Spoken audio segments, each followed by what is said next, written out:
रति सद्गुरु मिलवें सर्वाधार। मंगलमय मंगल करन विनवो बारंबार। धन्य धन्य सद्गुरु सुखद महिमा कही न जाय। जो कछ कहो तुम्हारी कृपा मोते कछ न बसा।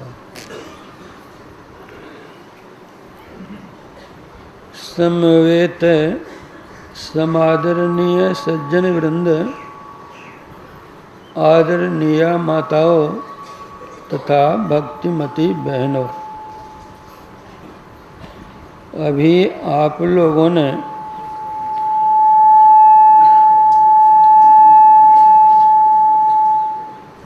रामचरितमानस का पाठ सुना है। रामचरितमानस एक विलक्षण ग्रंथ है। इसमें यह लौकिक और पारलौकिक दोनों लोकों में सुखमय जीवन जीने की शिक्षा दी गई है। अभी आप लोगों ने मर्यादा पुरुषोत्तम भगवान श्री राम का उपदेश, जो कि उन्होंने अपनी प्रजा को दिया था, सुना है। मर्यादा पुरुषोत्तम भगवान श्री राम गुरुजन पुरजन सज्जन बहुजन को, प्रजाजन को एकत्रित करके यह पहली बात कहते हैं कि बड़े भाग मानुष तन पावा। सुर दुर्लभ सब ग्रंथ ही गावा। आप्त वचन है, आर्ष वचन है, विश्वसनीय है, मानने योग्य है। किंतु जरा इस पर हम और ध्यान दें। क्या मनुष्य शरीर पा लेने पर ही बड़ा भाग्य हो गया? आज विश्व में हाहाकार मचा हुआ है। लूट पाट, मार काट, छीन छोर, चोरी डकैती, अत्याचार, अनाचार, दुराचार, व्यभिचार, बलात्कार, न मालूम कौन कौन से अत्याचार हो रहे हैं। क्या यह कोई बैल करता है कि गधा करता है? कोई चिड़िया करती है कि कोई पशु करता है? ये संसार में हाहाकार मचाने वाला कौन है? मनुष्य ही तो है। स्वदेश की शिक्षा पाकर विदेश की शिक्षा लेकर के आता है, लेता है घूस और बोलता है फूस। क्या कोई बैल जानवर भी और घूस फूस बोलता है क्या? वह भी घूस लेता है। सिगरेट के डब्बे पर लिखा हुआ रहता है, cigarette smoking is injurious to health, स्वास्थ्य के लिए हानिकर है। उस पंक्ति को पढ़ते हैं, फिर सिगरेट पीते हैं। कौन कोई बैल पीता है सिगरेट? कोई जानवर पीता है कि कोई चिड़िया पीती है सिगरेट? सिगरेट बनाने वाला भी मानव ही है और पीने वाला भी मानव ही है। लूटपाट मारकाट करने वाला भी मानव ही है। क्या कहा जाएगा कि उसका बड़ा भाग्य है? ऐसे मनुष्य को भी भाग्यवान कहा जा सकता है क्या?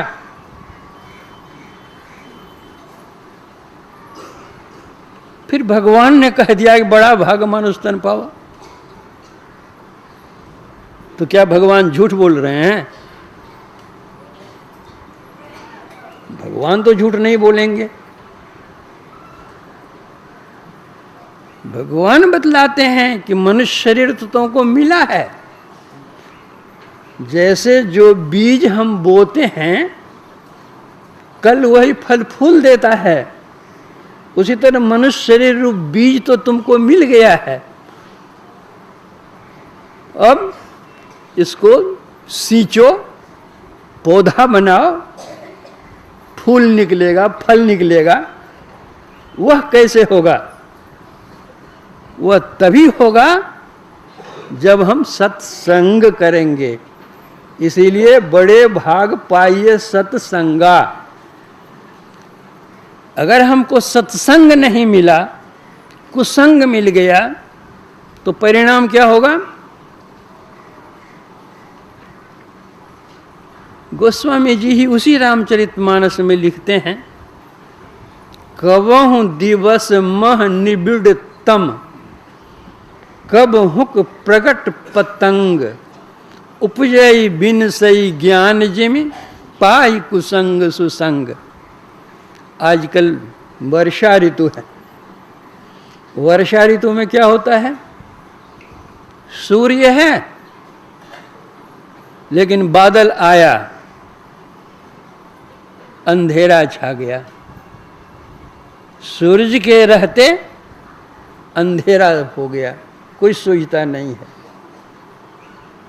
अब हवा आई और बादल को उड़ा दिया, मैदान साफ स्वच्छ दिखने लग गया। उसी तरह यह जीवन है। इस जीवन में अगर कुसंग हो जाता है तो भविष्य अंधकारमय हो जाता है। और जब सत्संग करते हैं, वह बादल को हटाने वाली हवा है, वह बादल को हटा करके जीवन को साफ बना देता है। इसीलिए बतलाया है कि बड़े भाग पाइए सत्संगा।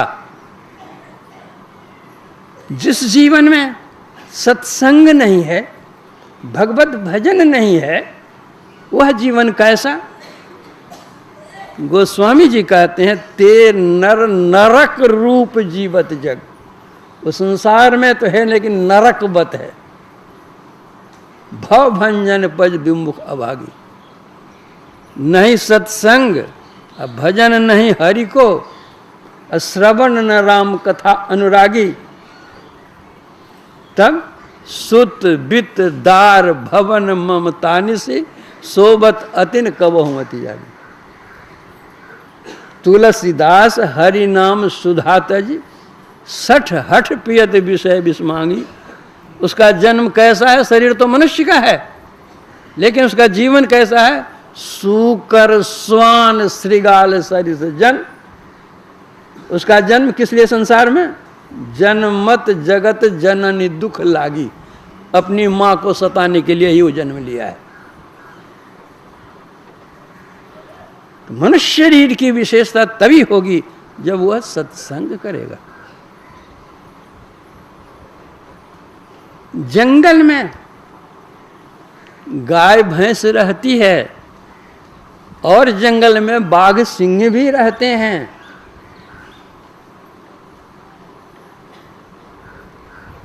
गाय भैंस कभी मांस नहीं खा सकती और बाघ सिंह कभी घास नहीं खा सकता। बाघ सिंह जानवर है, वह जानता है कि हमको क्या खाना चाहिए। गाय भैंस जानवर है, वह गाय भैंस जानती है कि हमको क्या खाना है। गाय भैंस भूखी मर जाएगी लेकिन मांस नहीं खाएगी। बाघ सिंह भूखा मर जाएगा लेकिन घास नहीं खाएगा।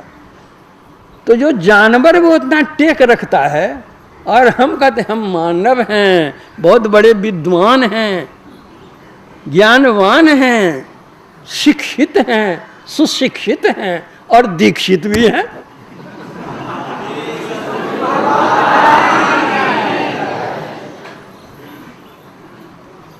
क्या यही मानवता है?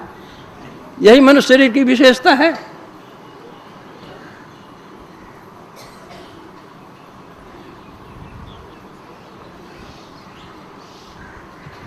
इसलिए जहां पहली बात मनुष्य शरीर की विशेषता है, उसकी विशेषता तभी आरंभ होती है जब बड़े भाग पाइए सत्संगा। जब मनुष्य शरीर मिला हुआ है और सत्संग करते हैं तो भगवान राम कहते हैं, शबरी को उपदेश देते हुए कि सत्संग तो करोगे, सुनो ठीक से प्रेम से, तब गुरु पद पंकज से बात, गुरु चरणाश्रित हो, शरणाश्रित हो।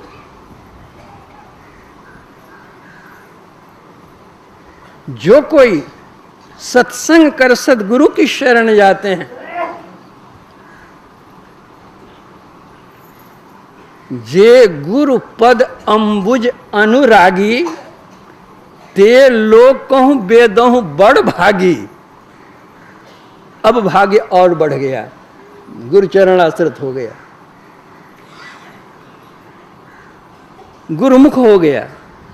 अब गुरुमुख होकर के भी जो मनमुख बना हुआ रहता है,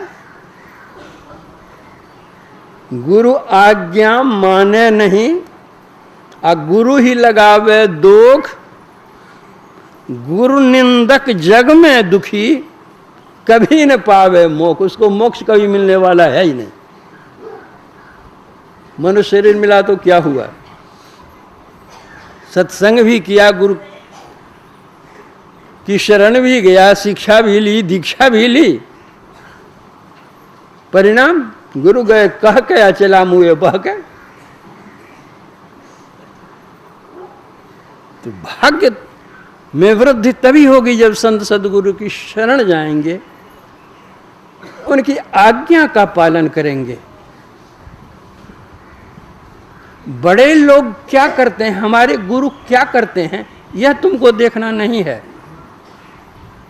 गुरु ने तुमको क्या कहा है, यह तुमको करना है।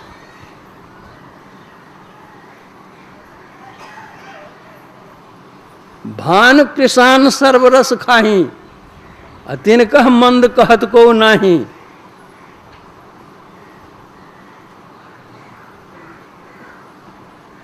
समरथ को नहीं दोष गुसाई, रवि पावक सुर सर की नाई। वे क्यों करते हैं, क्या करते हैं, वो देखने की हमारी दृष्टि कहाँ है। हमारे गुरुदेव थे, विचित्र लीला कभी कभी वे करते थे, जो लोगों को वो लीला अच्छी नहीं लगती थी, लेकिन परिणाम उनका इतना अच्छा होता था, पीछे जाना जाता था। एक सज्जन आए, गुरु महाराज शाम के समय व्हील चेयर पर टहलने के लिए निकल रहे थे। अपरिचित सज्जन बेचारे गुरु महाराज के चरणों में जाकर के प्रणाम वे करते हैं। गुरु महाराज पूछते हैं, कहाँ से आए हो? कहा अमुक जगह से। क्या नाम है? नाम बतलाया। क्या करने आए हो? तो हुजूर के दर्शन के लिए आया। व्हीलचेयर के पीछे और लोग सभी बैठ थे, चलने वाले। गुरु महाराज का व्हीलचेयर आगे आगे चलता था, पीछे से लोग सब चलते थे। गुरु महाराज कहते जी इसको बांध दो जी। अब जितने लोग थे सब अवाक हो गए कि कोई सज्जन आवे दर्शन करने के लिए और उनको बंधवा दें, कि कहाँ का न्याय। तो जो पीछे पीछे थे लोगों ने बहाना किया कि हुजूर यहाँ बांधने के लिए तो कुछ है ही नहीं है, आए हैं दर्शन करके चले जाएंगे। तो गुरु महाराज कहते इन्हीं की धोती से इनको बांध दो।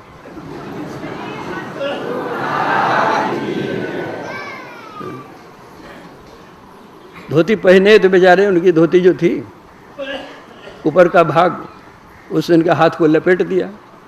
आज्ञा है गुरु महाराज। गुरु महाराज कहते बैठो यहाँ।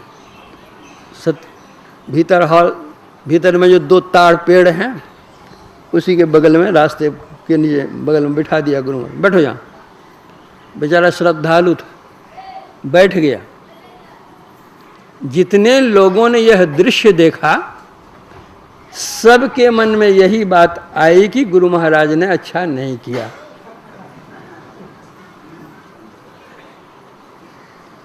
लगभग 1 घंटा गुरु महाराज टहलते थे। 1 घंटा टहलने के बाद गुरु महाराज फिर लौटते हैं तो बेचारा बैठा हुआ वहाँ पर है। अरे हाथ धोती से लपेट जाएगा तो कब भागा रहता वो, लेकिन श्रद्धालु था, बैठा रहा। गुरु महाराज कहते हैं अभी तक तुम बैठा हुआ है, अच्छा जी खोल दो बंधन। हाथ खोल दिया गया। गुरु महाराज कहते हैं सीधे घर चले जाओ, रास्ते में कहीं रुकना नहीं, घर चले जाओ। बेचारा प्रणाम करके चला गया घर। जितने लोगों ने दृश्य देखा किसी के मन में यह बात नहीं आई गुरु महाराज जो कर रहे हैं अच्छा कर रहे हैं। 15-20 दिनों के बाद वह आदमी फिर लौट करके आता है। वैसे तो 50-10-20 लोग रोज आते ही जाते ही रहते हैं यहाँ पर, 100-50 भी आते हैं, कौन आए कौन गए कोई बात। लेकिन जिनके साथ कुछ घटना घट जाती है तो वो पहचान में आ जाते हैं कि इन्हीं को गुरु महाराज ने बनवाया था। लोगों ने पहचान लिया कि वही आदमी है। आकर गुरु महाराज के चरणों पर वह गिर जाता है, प्रणाम करता है और कहता हुजूर ने मेरा उद्धार कर दिया।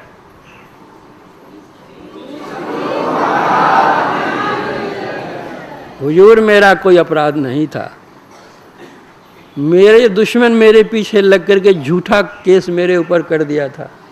हुजूर मुझको 3 महीने की सजा होने वाली थी, तो लोगों ने कहा कि आजकल तो हाकिम घूस लेते हैं, घूस दे दो, तुम तो सच्चे हो, छूट जाओगे।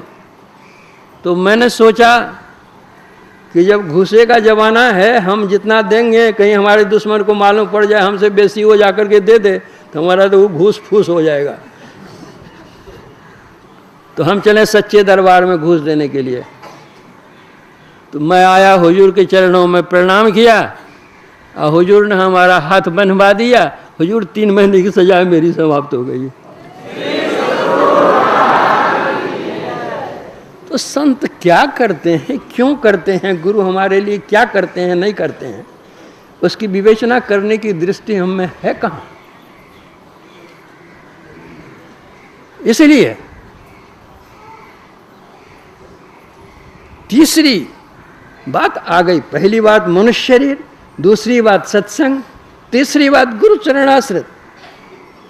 अब गुरु जो बतलावेंगे कुछ जप ध्यान करने के लिए, अगर हम वह जप ध्यान करने लग जाएं, मानस जप करें, मानस ध्यान करें, और मानस ध्यान करते करते अगर सही मानस ध्यान हो जाए हमारा तो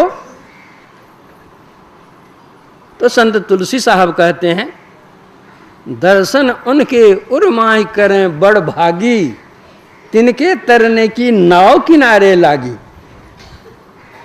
जो अपने अंदर वो मानस ध्यान कर लेता है वह और भाग्यवान हो जाता है। वो तो नाव लगी हुई, चढ़ो और उस पार जाओ। तिनके तरने की नाव किनारे लागी। तो यह तो मानस जप, मानस ध्यान स्थूल क्रिया है, स्थूल साधना है। इसके बाद फिर और भी तो साधना चाहिए, तब न भव सागर पार होंगे। और दृष्टि योग की क्रिया वे बतलाएंगे। जब दृष्टि योग की क्रिया हम करेंगे तो क्या होगा? श्री गुरु पद नख मणि गण ज्योति, सुमिरत दिव्य दृष्टि ही होती, दलन मोहतम सोस प्रकाशु, बड़े भाग उर आवहि जासु। और भाग्य जग गया, बड़ा भाग्य हो गया। दृष्टि साधन की क्रिया की, अंतः अंधकार समाप्त हो गया, प्रकाश पुंज में प्रतिष्ठित हो गए और भाग्य जग गया। तम नाश हो गया। यही तो है तमसो मां ज्योतिर्गमय। गुरु कहते हैं गु अंधकार रूप प्रकाश, अंधकार से प्रकाश का मार्गदर्शन देने वाले ये गुरु होते हैं। कितना भी पढ़ लीजिए, कितनी भी विद्या एकत्रित कर लीजिए, लेकिन कोई भी विद्या ऐसी नहीं है कि आपके अंदर के अंधकार को काट सके। अंदर के अंधकार को काटने वाली अगर विद्या तो ये आध्यात्म विद्या है, दृष्टि योग की क्रिया है।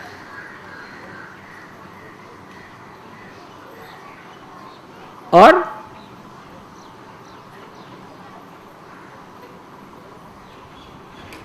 वहां से रास्ता का आरंभ हुआ, भीतर चलने अंतर मार्ग का। उसी मार्ग पर चल करके प्रभु के दर्शन होते हैं, आत्मदर्शन होते हैं। वह मार्गदर्शन देने वाले कौन होते हैं? वही संत सद्गुरु होते हैं। अद्भुत अंतर की डगरिया, जहां पर चलकर प्रभु मिलते। यहां शुरू हो गया डगर पर, अंधकार से जो प्रवेश किए प्रकाश में, यही डगर मिल गई, रास्ता मिल गया, राह मिल गई। दाता सद्गुरु धन्य धन्य जो राह लखा देते। राह पर चलने में कोई कठिनाई भी है, तकलीफ भी होती है।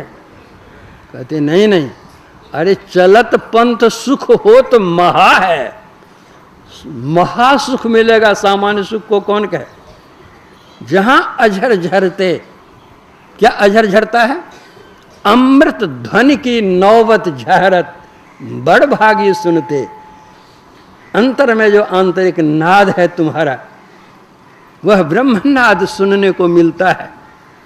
उसको कौन सुनता है? बड़ भागी सुनते। जो बड़ा भाग्यवान है वही उस नाद को सुन सकता है, दूसरा नहीं। जो दृष्टि योग की साधना करता है, सूक्ष्म में प्रवेश करता है, उसी को वो सूक्ष्म नाद मिलता है। और जो उस सूक्ष्म नाद को पकड़ता है, तब क्या हो जाता है? में ही प्रभु मिलते।